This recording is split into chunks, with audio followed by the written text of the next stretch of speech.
decided to base my dish today on this book called A Fine Dessert.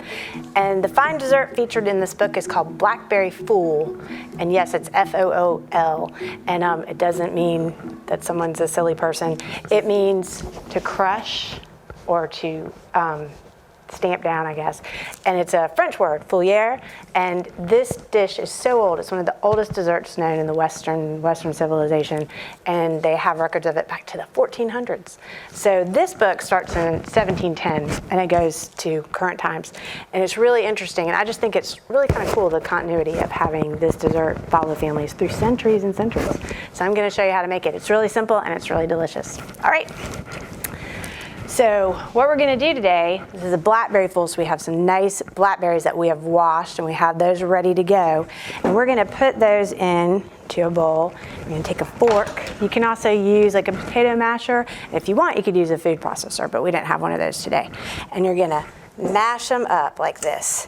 You can also do it with your hands. So you're going to get them all nice and mashed up. So, because we're going to try to get all the seeds out of them, which is much more difficult than that sounds. I thought that was going to be really easy, and it was not at all. So, fun times, right? Let's see. So this is where the fool part comes from, all the crushing.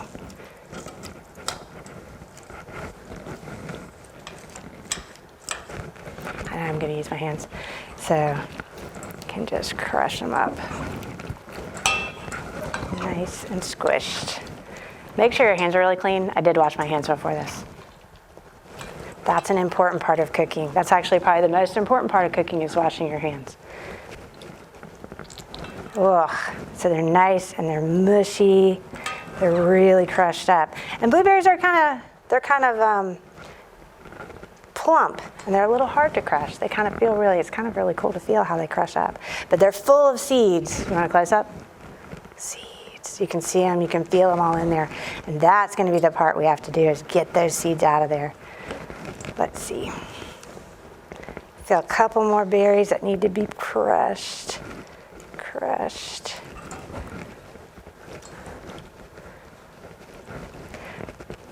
But yes, fool is actually mentioned in a Shakespearean play. That's pretty fancy, right? So now we're going to put these into this sieve, this strainer. Okay, I'm going to try to make sure that we got all the seeds out of here.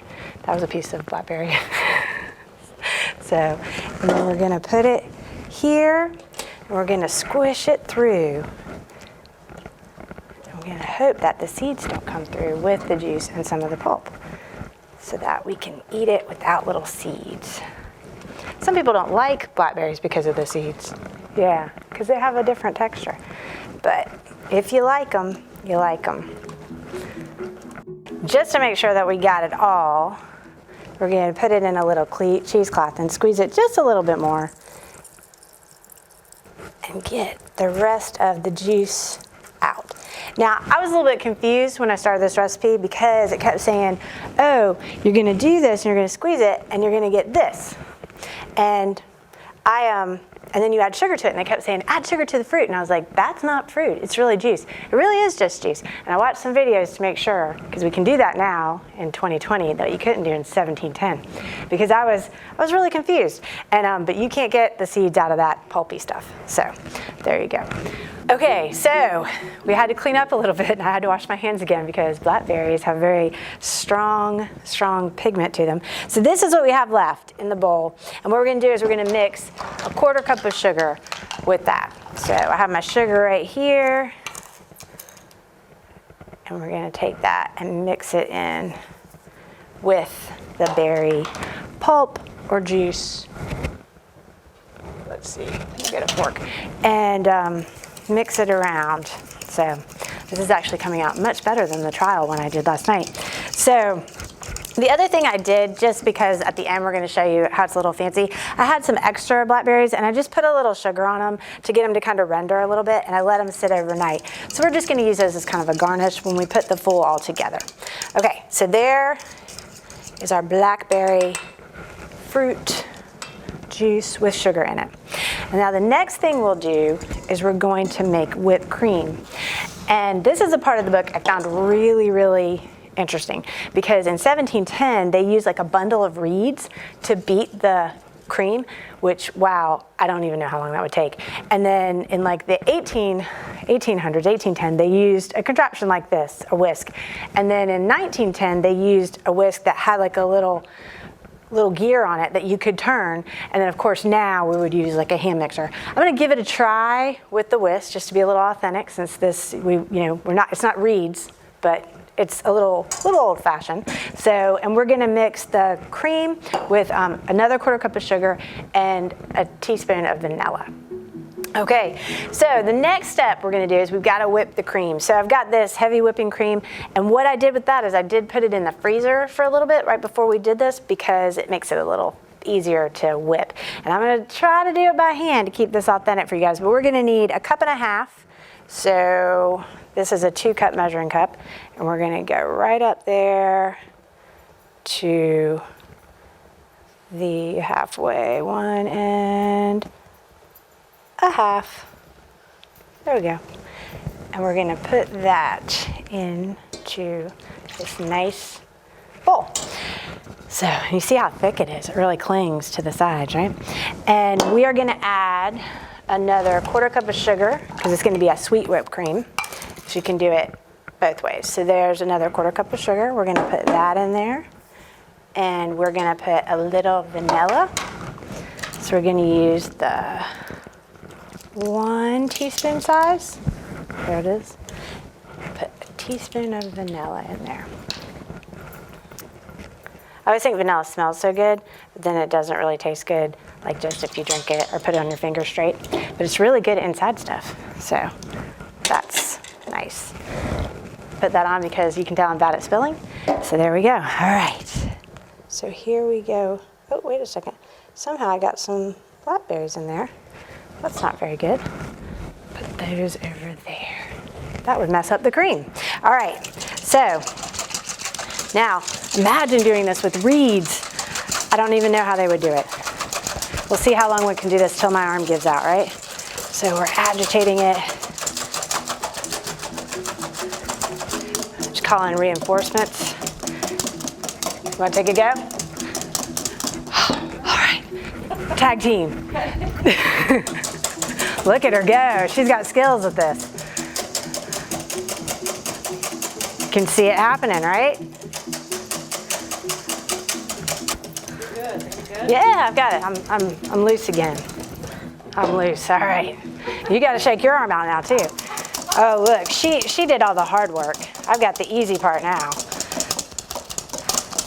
But imagine this would be a lot faster if we were just using the hand mixer. But this is a good workout. And then you can, as a family, you can take turns. You can take turns, just like we just did, right?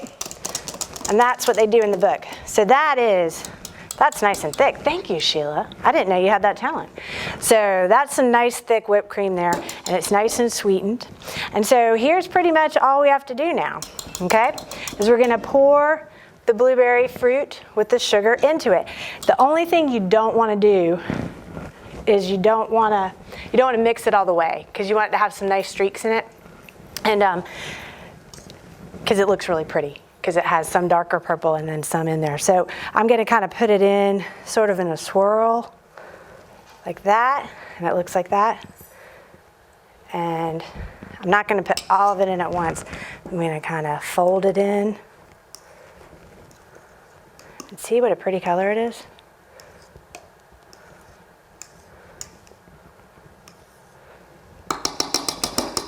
I should actually use a spatula, right? I'm such an organized cook. Aren't you impressed? There we go. So there we go. And we see where you can see the darker part, and see how it's kind of streaky, and it just comes out really pretty. And it's really tasty too, and it's a light dessert. So after you mix it in, and you make it, just with the folding, you make it swirly, darker parts. You don't want to just mix it all in. You want to have it be like that. Then you're going to chill it in the fridge for about 3 hours. So it is something you would make ahead, and then it'll come out and it'll be really pretty. It's a really gorgeous dessert. So we'll do some movie magic and we'll show you how it looks when it's finished. All right, so this is the one we just made, and it looks great. We tasted it, and it's really good. And then this is the one I made last night, and it's actually, because it's traveled down from Walk My Neck, it's a little bit runny, actually. So, and actually, I did not have the whipping skills that Sheila has, so I probably didn't whip it nearly as well. So this is the way I was going to do it. I've got these kind of fancy old glasses that I got at a thrift store, and I'm going to put just a couple blackberries down in the bottom like that. We've got 3 glasses. We'll do 3 blackberries like that. And then I almost want to use the one we just made. It was so good. So we're going to just spoon that right into the cups. Like that. I'm going to stick a couple more of the little one there. Put one over here too. And you could put a little mint on it. I didn't get quite that fancy. But put that in. And you see, it's a pretty simple dessert, but it's a lot of fun to make because you can tag team it and make it together. And it's a real family thing. And then you can even read the book if you want. And it has some really cool stuff in there, some really great pictures.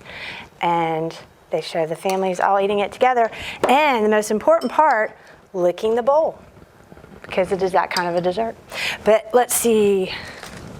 So we can all have a taste.